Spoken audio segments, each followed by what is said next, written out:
An event planned for decades, but military precision all came down to this moment.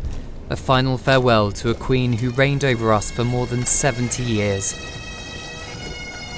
Her Majesty's coffin was taken in procession from Westminster Hall, where thousands had filed past to pay their respects, in the state gun carriage of the Royal Navy, pulled by 142 Royal Naval ratings. A tradition dating back to the time of Queen Victoria.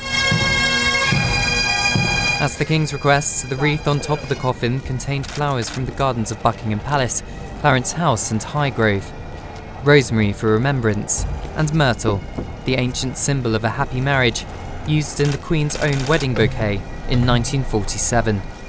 A handwritten note from the King read, "In loving and devoted memory, signed Charles R."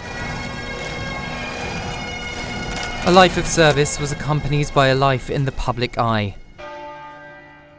Members of the royal family, their dignity and stoicism shone through in the face of unimaginable grief.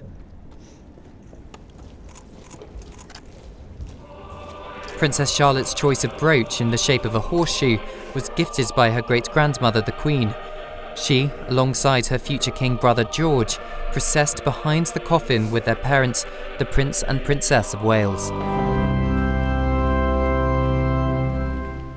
Her late Majesty famously declared on a 21st birthday broadcast that her whole life would be dedicated to serving the nation and Commonwealth.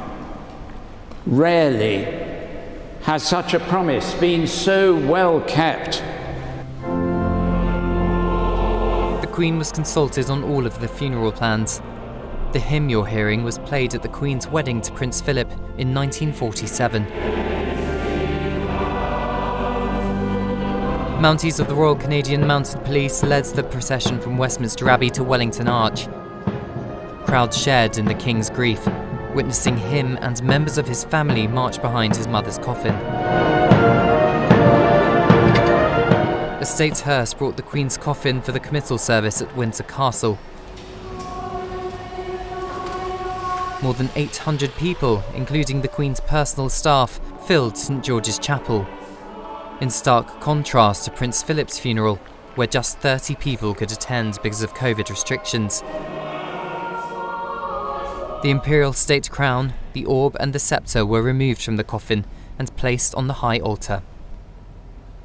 The King then placed the Queen's camp colour of the Grenadier Guards on the coffin.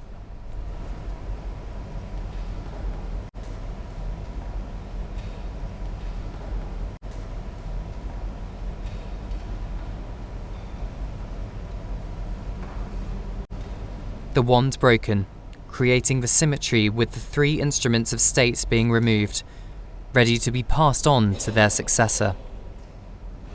But the merciful goodness of the Lord endureth for ever and ever upon them that fear him. The Queen was buried with her late husband Prince Philip in a private service. Royal mourning continues, grieving together as a family. Cameron Walker, GB News.